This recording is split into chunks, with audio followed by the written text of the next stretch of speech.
नमस्कार। आज मैं फिर आपको उसी दौर की आपराधिक घटनाओं के बारे में बताऊंगा।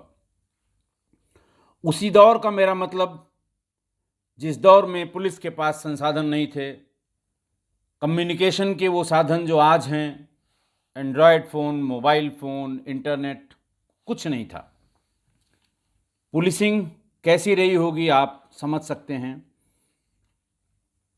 और अपराध कैसे थे ये मैं बार बार आपको बता रहा हूं। अभी मैंने आपको कल माफिया कैसे ऑपरेट करते थे, किस किस तरह के अपराध करते थे, इसके बारे में बताया था। और लगातार 90 से लेके 2000 तक जो सामूहिक हत्याकांड, सामूहिक नरसंहार, आपस में राइवलरी, गैंग्स के बीच बड़े बड़े गैंग वॉर, बड़े बड़े गैंग्स, इन सब के बारे में बताया था। उस जमाने में एक और अपराध बहुत चरम पर था। वो अपराध था क्रिमिनल ट्राइब्स का, घुमंतू जातियों का, कच्चा बनियाइन गैंग का। अलग अलग नामों से इन्हें बुलाया जाता रहा है।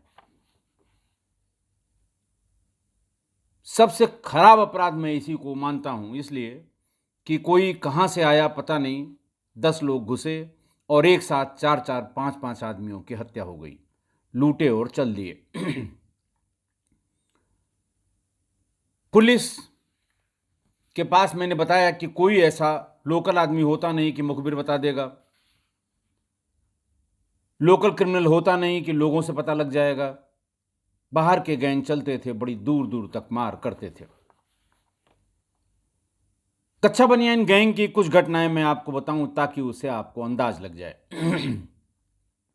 लखनऊ और उसके आसपास की घटनाएं मैं बताऊंगा। 7 अप्रैल 1996 को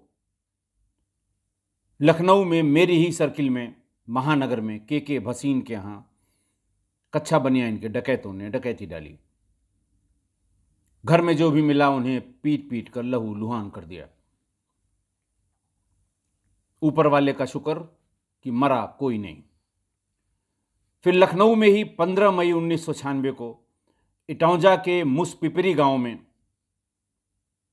एक मकान में ये कच्चा बनियान गैंग के लोग घुस गए। वहां महिलाओं और पुरुषों सहित 7 लोगों को अधमरा कर दिया, जिसमें अमजद अली, मन्नान, ये सब लोग शामिल थे। इसी तरह की एक बड़ी घटना हुई 21 मई 96 को बड़ौत में, मेरठ में। मधुबन कॉलोनी निवासी महिपाल सिंह के घर में छत के रास्ते कच्चा बनियान गैंग वाले घुसे। उनका टेलीफोन का तार काट दिया। घर के भीतर आकर उन्होंने तबाही मचा दी। कोई बचा नहीं जिसको मरणासन्न न किया हो सकता है किसी की मृत्यु भी बाद में हो गई हो। इतने में नहीं रुके, उनके यहां से निकले और बिजरौल रोड पर बुढ़ाना स्टैंड के पास आनंदपाल तोमर के यहां छत के रास्ते घुस गए। छत से घुसते ही जो नौकर का कमरा था ऊपर, उसमें उनको नौकर रविंदर मिल गया। रविंदर को इतना पीटा कि उसकी वहीं मौत हो गई। आनंदपाल तोमर चूंकि फ्लोरिकल्चर का काम करते थे, उन्हें कहीं पेड़ पौधों के सिलसिले में जाना था और वो अपनी गाड़ी से जाने के लिए नीचे नौकर का इंतजार कर रहे थे।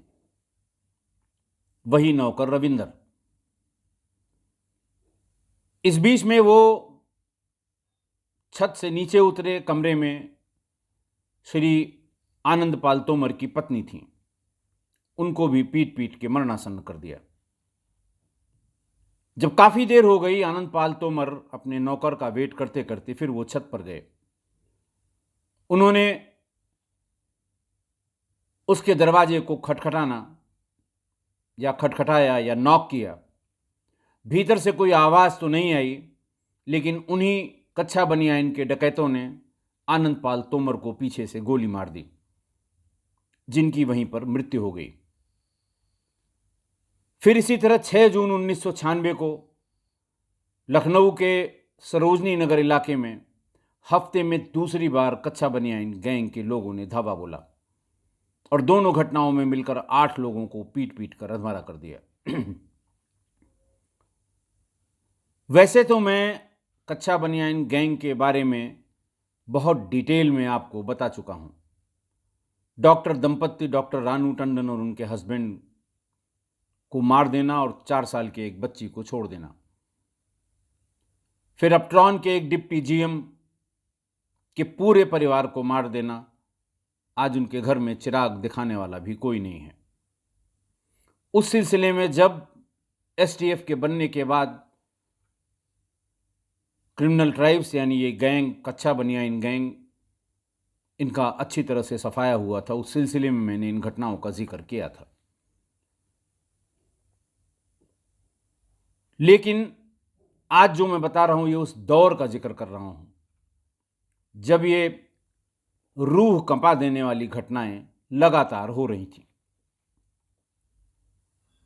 पश्चिमी उत्तर प्रदेश में मेरठ में, हापुड़ में, बुलंदशहर में, गाजियाबाद के देहात के इलाकों में उसी 96 और 97 के दरमियान में बड़ी बड़ी घटनाएं हुई। पुलिस के हाथ कुछ नहीं लग रहा था। पुलिस बस घटनास्थल पर जाती थी, मृतकों का पंचायतनामा करती थी, पोस्टमार्टम के लिए भिजवाती थी, जो गंभीर रूप से घायल हैं उनको अस्पताल ले जाती थी, उनके इलाज का प्रयास करती थी, कहीं इस डॉक्टर को फ़ोन, कहीं उस डॉक्टर को फ़ोन। लौट कर आती थी तो इलाके के चिलम चोरों को और जेबकतरों को इकट्ठा करके उनको पीटना, पूछताछ के नाम पर जो ड्रामा होता था वो हफ्तों चलता था। उसके बाद तब तक कोई दूसरी घटना हो जाती थी, दूसरी घटना पर, दूसरे घटनास्थल पर पुलिस पहुंच जाती थी और यही काम कमोबेश हर घटना पर पुलिस करती थी, क्योंकि कुछ हाथ लगता नहीं था। दिसंबर 96 तक अकेले लखनऊ जिले में 14 कच्छा बनियाइन की घटनाएं हुई थीं। वो घटनाएं जो कच्छा बनियाइन गिरोह के द्वारा कारित की गई थीं। इनमें कुल 13 लोगों की मृत्यु हुई थी और 50 बुरी तरह घायल हुए थे। करोड़ों की संपत्ति लूटी गई थी। छोटे मोटे इधर उधर के अपराधियों को, लोक अपराधियों को बंद करके पुलिस ने इसका अनावरण दिखाया होगा, पर वास्तव में किसी भी घटना का अनावरण नहीं हुआ था। फरवरी मार्च 1997 में लखनऊ से सटे जनपद हरदोई और सीतापुर में ताबड़तोड़ घटनाएं कच्छा बनियाइन की हुई। डीजी ऑफिस में एक रिव्यू मीटिंग हुई, ये देखते हुए कि अभी वहां हो रही हैं, लखनऊ में होंगी तो फिर 96 जैसी त्राही त्राही होगी, इसके लिए एक मीटिंग बुलाई गई। जिन जिन लोगों के यहाँ साल भर में 96 में घटनाएं हुई हैं और सही सही नहीं खुली हैं, उनके सर्किल ऑफिसर्स यानी एसडीपीओज यानी डिप्टी एसपीज, इनको बुलाया गया। मेरे यहाँ भी महानगर की घटना नहीं खुली थी, मैं भी गया। हरदोई और सीतापुर के उन अधिकारियों को बुलाया गया जिनके क्षेत्र में हाल में घटनाएं हुई थी। पुराने लोगों से पूछा गया कि भाई क्या करना चाहिए, ये तो बहुत आफत हो जाएगी अगर लखनऊ में आ गए तो। सभी अधिकारियों ने बहुत देर तक मंथन किया, कोशिश की कि भाई आखिर कहीं से शुरुआत तो करनी पड़ेगी। ये तय पाया गया कि प्रदेश भर में जहां जहां इस तरह की घटनाएं हुई हैं, एक एक दो दो टीमें भेज के पहले इनका डाटा कलेक्ट करा लीजिए, उनकी डिटेल्स कलेक्ट कराइए कि उनकी मोडस ऑपरेंडी क्या थी उस घटना की, जिस घटना के मौके पर जाएगी टीम, उनकी बोली भाषा क्या थी, पहनावा क्या था, कितनी संख्या में आकर उन्होंने ये घटना की थी और उनके पास हथियार क्या क्या थे जब उन्होंने ये घटना की थी। 5 सालों में अगर कहीं पर कच्छा बनियाइन गैंग ने कोई कांड किया हो और मौके पे लोग पकड़े गए हों, तो ये भी देखा जाए कि वो कहाँ के रहने वाले थे, किस इलाके के रहने वाले थे, उस इलाके में और क्या इस तरह के अपराध करने वालों के बारे में कोई जानकारी स्थानीय थाने को हो तो उसको इकट्ठा करें। पर्पस ये था कि पहले एक अच्छा सा डोजियर तैयार कर लिया जाए, क्योंकि जिलों की पुलिस अलग अलग काम कर रही थी इस पे। जिस थाने में होता था उसका थानेदार लगा हुआ है, जिसकी सर्किल में होता था उसका सीओ लगा हुआ है। अगला वाला थानेदार या अगला वाला सर्किल ऑफिसर तब तक नहीं लगता था जब तक उसके यहाँ कोई घटना हो न जाए। तो ये कहा गया कि इसका डोजियर तैयार कर लेंगे। डोजियर तैयार करने के बाद जितने लोगों के नाम आएंगे सबकी कुंडी खड़खड़ाई जाए। पुराने आदमियों ने ये कहावत निकाली थी कि अपराधियों की कुंडी समय समय पर खटखटाते रहना चाहिए। कुंडी खटखटाने का मतलब उनके दरवाजे पर जाके उनके बारे में पूछताछ करना। कहा यह जाता है या पुराने लोगों ने यह बताया कि जब इस तरह से पूछताछ होती है तो बदमाशों को लगता है मेरे काम का पुलिस को अंदाज़ा हो गया, मेरे अपराध का पुलिस को अंदाज़ा हो गया, तभी वो हमारे घर तक आई थी। इलाके में अगर सभी अपराधियों के दरवाजे पुलिस खटखटा देती है तो कुछ दिन तक अपराध रुक जाते हैं। ऐसा पुराने लोगों ने अपने एक्सपीरियंस से बताया। यही तय किया गया कि एक बार 15-20 दिन में, एक महीने में अच्छा सा डोजियर तैयार करा के फिर टास्किंग की जाए हर थानों को कि आपके थाना क्षेत्र में ये 5 लोग रहते हैं, ये 10 लोग रहते हैं, इनके बारे में पूरी डिटेल मौके पे जाके इकट्ठा करें, यानी इनकी कुंडी खड़खड़ा दें। एक एक एसआई और 2-2 कांस्टेबल्स ऐसे जिलों में भेजे जाएं जहां ये घटनाएं हुई हैं पिछले 1 साल में। लखनऊ से करीबन 19 टीमें भेजी गईं। बाकी जिलों से भी, चूंकि हरदोई सीतापुर में हाल ही में घटनाएं हुई थी, तो उनको कहा गया कि आप छोटी मोटी जो टीमें बना सकते हो अपने बगल के जनपद के लिए तो ठीक है, वरना लखनऊ से ये टीमें जाएंगी, पहले डाटा इकट्ठा करेंगी, डाटा इकट्ठा करने के बाद फिर कार्रवाई कराई जाएगी। ऐसी ही एक टीम 8 जुलाई को इटावा पहुंची। इटावा में पहले घटना हुई थी 96 में। 8 जुलाई को वहां वो डिस्ट्रिक्ट क्राइम रिकॉर्ड ब्यूरो यानी डीसीआरबी में पहुंचे कि कच्चा बनियान गैंग की कुल कितनी घटनाएं पिछले साल में या उसके पहले हुई हैं। उसको इकट्ठा करके लिख के, भाई उस समय और कोई चीज़ डिजिटलाइजेशन का तो ज़माना था नहीं, एक रजिस्टर या डायरी में जो दरोगाई जाते थे उसको नोट करते थे, वापस आके यहाँ पर उसे टाइप करा के डोजियर की शक्ल में रखा जाता था। और फिर ये तय किया गया कि जब सारी घटनाओं के बारे में पता लग जाएगा तो डिस्ट्रिक्ट वाइज एक डोजियर बना के उनके जो सस्पेक्टेड अपराधी हैं या पकड़े गए अपराधी हैं उनको फिर ढूंढा जाएगा, उनका पता लगाया जाएगा। डिस्ट्रिक्ट क्राइम रिकॉर्ड ब्यूरो में सब डिटेल इकट्ठा करने के बाद जो उसमें ऐसा लगता है कि ये गंभीर अपराध था या इसके बारे में पता किया जाना ज़रूरी है, तो पुलिस टीम उस थाने पर जाके रजिस्टर नंबर 4 यानी कि क्राइम रजिस्टर देख के उसकी विवेचना की प्रोग्रेस देख लेती थी कि क्या कोई पकड़ा गया, क्या कोई प्रकाश में आया, क्या किसी के लिए दबिश जा रही है, वांटेड है, इस तरह की पूरी जानकारी करने के लिए, ताकि डोजियर कंप्लीट रहे। 10 जुलाई 1997 को समय करीबन 11:30 बजे मेरे ऑफिस के फ़ोन पर जो सब इंस्पेक्टर महानगर का टीम को लेके इटावा गया था, राम अवतार उसका नाम था, उसने फ़ोन किया। उसने कहा सर हम लोग यहाँ 8 को पहुँच गए थे, हम लोग अपना काम कर रहे थे, लेकिन बीती रात यानी 10 तारीख को कच्चा बनियान गिरोह ने यहाँ एक बड़ा कांड कर दिया। उसने बताया कि 10 जुलाई को इटावा के अजीतमल थाना क्षेत्र में, बड़ा कस्बा है अजीतमल, नामी कस्बा है, उसमें एक डिग्री कॉलेज है, जनता महाविद्यालय, जनता डिग्री कॉलेज, और वहीं पास में एक टीचर्स कॉलोनी है जिसमें उस महाविद्यालय के और तमाम और विद्यालयों के टीचर, शिक्षक रहा करते हैं। उसी टीचर्स कॉलोनी में प्रोफेसर वारिश राठौर, जिनकी उम्र लगभग 40 साल थी, अपने परिवार के साथ पिछले 10-15 सालों से रह रहे थे। वो भूगोल के प्रोफेसर थे, ज्योग्राफी के प्रोफेसर थे और मूल रूप से गांव रेशपुर, थाना मोहम्मदाबाद, जिला फर्रुखाबाद के रहने वाले थे। रात में प्रोफेसर वारिस खाना वाना खा के वो खुद तो मकान के बरामदे में सो गए और उनका परिवार अपने अपने कमरों में सो गया। रात करीबन 1:30 बजे पीछे की जो दीवार बहुत ऊंची नहीं थी, उस दीवार को फांदकर कच्छा बनियान पहने हुए 12-13 लोग दाखिल हुए। सबसे पहले उन्हें बरामदे में लेटे हुए प्रोफेसर वारिस राठौर दिखाई पड़ गए। उनके सिर पर किसी भारी वस्तु से बहुत ही तेजी से ऐसा प्रहार किया कि उन्होंने मौके पर ही दम तोड़ दिया। लेकिन प्राण निकलने से पहले जो आवाज होती है, कुछ चिल्लाए होंगे, बोले होंगे, दर्द हुआ होगा, वो आवाज सुनकर उनका छोटा भाई 23 वर्षीय बाहर आया, प्रोफेसर राठौर का छोटा भाई। उसको भी देखते हुए, जैसे ही उसको देखा, उसके भी सिर पे डंडे से और बेलचे से ऐसा वार किया कि वो बेहोश होकर वहीं गिर गया। चूंकि वो दरवाज़ा खोल के आया था, उसी खुले दरवाजे से सारे डकैत भीतर दाखिल हो गए। सबसे पहले उन्हें प्रोफेसर राठौर की पत्नी किरण राठौर, जो जंतु विज्ञान की प्रोफेसर उसी डिग्री कॉलेज में थी, यानी जूलॉजी की प्रोफेसर थी,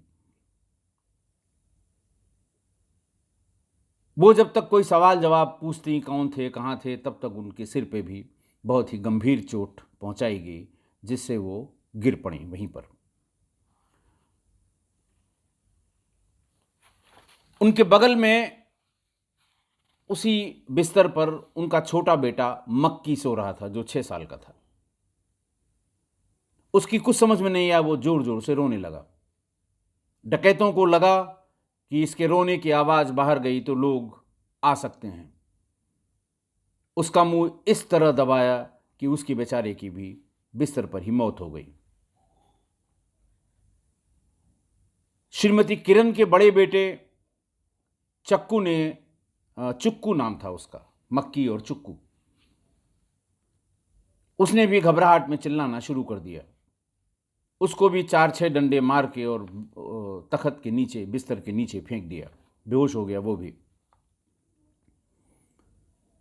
अब जब कोई विरोध करने वाला नहीं बचा तो घर में इत्मीनान से सारी अलमारियों के ताले तोड़े गए। एक बड़ा उस ज़माने में लोग अपने घर में बड़े मोटे चद्दर का एक सेफ रखते थे, अलमीरा टाइप का छोटा होता, कभी कभी उसको ज़मीन में गाड़ के भी रखते थे। सरिया और बेलचा उसमें डाल के, सब्बल उसमें डाल के उसके ताले को तोड़ा। थोड़ा टाइम बताते हैं लगा उसमें, लेकिन तोड़ लिया। जो भी गहना जेवर कैश प्रोफेसर साहब के घर में था वो सब लेके चल दिए। वहां से 100 मीटर आगे ही पहुंचे होंगे कि एक और टीचर का मकान था, जगदम्बा प्रसाद पांडे का। उसकी भी दीवार उनको थोड़ी कम ऊंची लगी, फांद के सब भीतर पहुंच गए। उस मकान में 23 साल का एक लड़का राकेश प्रजापति किराए पर रहता था। वो भी उसी डिग्री कॉलेज में बीएससी फाइनल ईयर का छात्र था। रहने वाला वो मूल रूप से रमऊपुर कानपुर देहात के गांव राजपुर का रहने वाला था, और उसी दिन घर से वापस पढ़ाई के लिए आया था।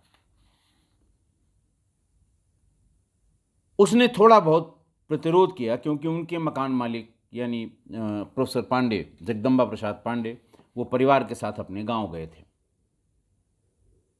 उनके घर की सुरक्षा की जिम्मेदारी उस बेचारे की थी। उसने जब थोड़ा सा प्रतिरोध किया तो उसके सर पे भी सरिया और बेलचे से ऐसा मारा कि उसकी मृत्यु हो गई। उनके पूरे घर को भी छिन्न भिन्न करके जो भी जेवर सामान, रुपया, पैसा जो कुछ था वो लूट कर चले गए, क्योंकि उस समय तक सुबह के 4 बजने वाले थे। मैंने बताया जून का महीना था, थोड़ी देर में रोशनी आने लगती, इसलिए वहाँ से वो चले गए। इसी बीच में वो प्रोफेसर दंपत्ति का जो 8 साल का बच्चा था चुक्कू, बिस्तर के नीचे था, उसे होश आ गया। उसे समझ में आया कोई काम गड़बड़ हुआ है। वो धीरे धीरे खिसक कर बाहर निकला और अपने पड़ोसी जो पड़ोसी श्री राम अवतार के घर पहुंच गया और उनको बताया कि क्या वाकया है। उनके यहाँ लैंडलाइन फ़ोन था। उन्होंने थाना अजीतमल पर फ़ोन करके सारी घटना की जानकारी दी। कॉलोनी के और टीचर्स के यहाँ, जिनके यहाँ फ़ोन था, उनको भी बताया। काफ़ी लोग वहाँ पर आकर इकट्ठा हो गए। डीआईजी कानपुर वहाँ स्वर्गीय श्री डी एन सामल साहब बहुत अच्छे अधिकारी थे। और आज से कोई हमारे ख्याल से 7-8 साल पहले उनकी मृत्यु हो गई। वो डीआईजी कानपुर थे, वो पहुंच गए। एडिशनल एसपी वहाँ के एसआरएस आदित्य थे, वो भी पहुँच गए। एसएसपी थे ही, और सारे लोगों ने फिर वही किया जो मैं पहले आपको बता चुका हूँ।